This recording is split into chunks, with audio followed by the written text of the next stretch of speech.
میں پناہ مانگتا ہوں اللہ کی شیطان مردود سے۔ شروع اللہ کے نام سے جو بڑا مہربان نہایت رحم والا ہے۔ قرآن ٹاپکس پہ تنویر کاظمی۔ سبق نمبر 1، گاڈ، اللہ سبحانہ تعالیٰ، خدا۔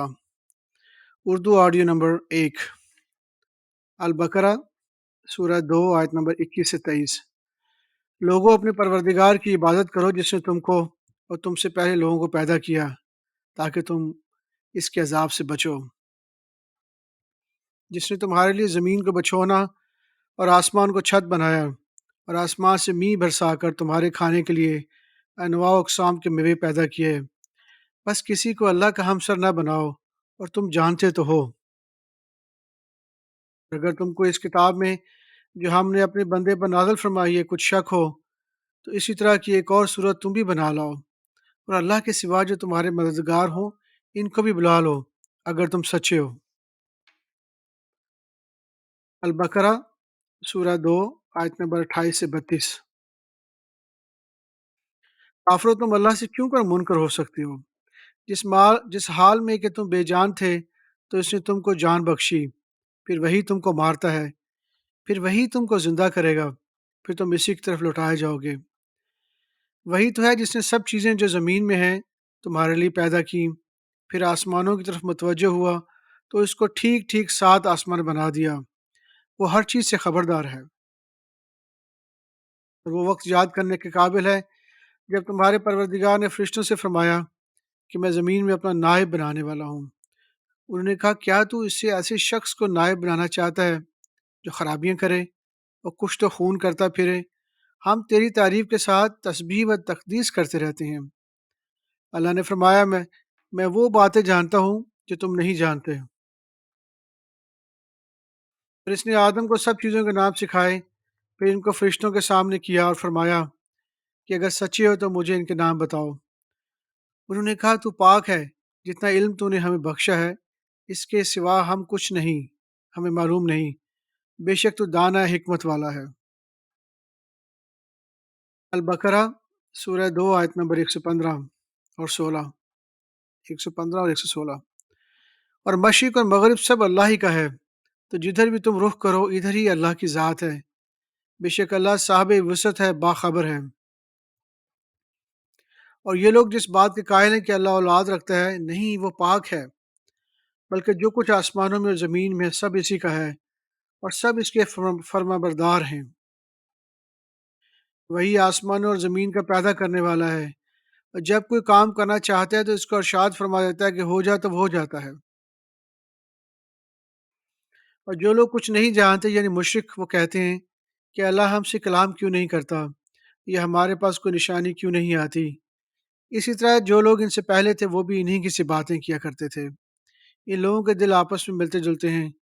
جو لوگ صاحب یقین ہیں ان کے سمجھانے کے لیے ہم نے نشانیاں بیان کر دی ہیں۔ اے پیغمبر، ہم نے تم کو سچائی کے ساتھ خوشخبری دینے والا اور ڈرانے والا بنا کر بھیجا ہے، اور اہل دوزخ کے بارے میں تم سے کچھ پرسش نہیں ہوگی۔ البقرہ سورہ 2 آیت نمبر 255 سے 260۔ خدا و معبود برحق ہے کہ اس کے سوا کوئی عبادت کے لائق نہیں، زندہ ہے، سب کو تھامنے والا، اسے نہ اونگ آتی ہے نہ نیند۔ جو کچھ آسمانوں میں اور جو کچھ زمین میں ہے سب اسی کا ہے۔ کون ہے کہ اس کی اجازت کے بغیر اس سے کسی کی سفارش کر سکے؟ جو کچھ لوگوں کے روبرو ہو رہا ہے اور جو کچھ ان کے پیچھے ہو چکا ہے اسے سب معلوم ہے، اور لوگ اس کی معلومات میں کسی چیز پر دسترس حاصل نہیں کر سکتے۔ ہاں، جس قدر وہ چاہتا ہے اس قدر معلوم کرا دیتا ہے۔ اس کی بادشاہی و علم آسمان و زمین سب پر حاوی ہیں، اور اسے ان کی حفاظت کچھ بھی دشوار نہیں۔ وہ بڑا عالی رتبہ ہے، جلیل القدر ہے۔ دین اسلام میں کوئی زبردستی نہیں، ہدایت صاف طور پر ظاہر اور گمراہی سے الگ ہو چکی ہے۔ تو جو شخص بتوں سے اعتقاد نہ رکھے اور اللہ پر ایمان لائے، اس نے ایسی مضبوط رسی ہاتھ میں پکڑ لی جو کبھی ٹوٹنے والی نہیں، اور اللہ سب کچھ سنتا ہے اور سب کچھ جانتا ہے۔ جو لوگ ایمان لائے ان کا دوست اللہ ہے کہ اندھیرے سے نکال کر روشنی میں لے جاتا ہے، اور جو کافر ہیں ان کے دوست شیطان ہیں کہ ان کی روشنی سے نکال کر اندھیرے میں لے جاتے ہیں۔ یہی لوگ اہل دوزخ ہیں کہ اس میں رہیں گے۔ بھلا تم نے اس شخص کو نہیں دیکھا جس غرور کے سبب سے کہ اللہ نے اس کو سلطنت بخشی تھی، ابراہیم سے اپنے پروردگار کے بارے میں جھگڑنے لگا؟ جب ابراہیم نے کہا میرا پروردگار تو وہ ہے جو زندگی دیتا ہے اور موت دیتا ہے، وہ بولا کہ زندگی اور موت تو میں بھی دے سکتا ہوں۔ ابراہیم نے کہا اللہ تو سورج کو مشرق سے نکالتا ہے، تو آپ اسے مغرب سے نکال دیجئے۔ یہ سن کر وہ کافر ہکا بکا رہ گیا، اور اللہ بے انصافوں کو ہدایت نہیں کرتا۔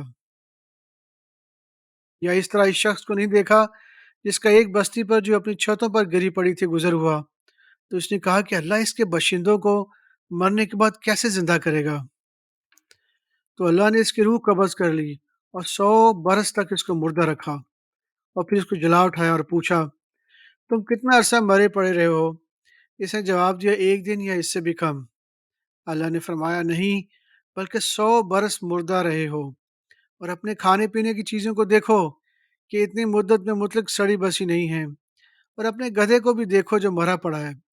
غرض ان باتوں سے یہ ہے کہ ہم تم کو لوگوں کے لیے اپنی قدرت کی نشانی بنائیں، اور ہاں گدھے کی ہڈیوں کو دیکھو کہ ہم ان کو کس طرح جوڑے دیتے اور ان پر کسی طرح گوشت پوست چڑھاتے دیتے ہیں۔ جب یہ واقعات اس کے مشاہدے میں آئے تو بول اٹھا کہ میں یقین کرتا ہوں کہ اللہ ہر چیز پہ قادر ہے۔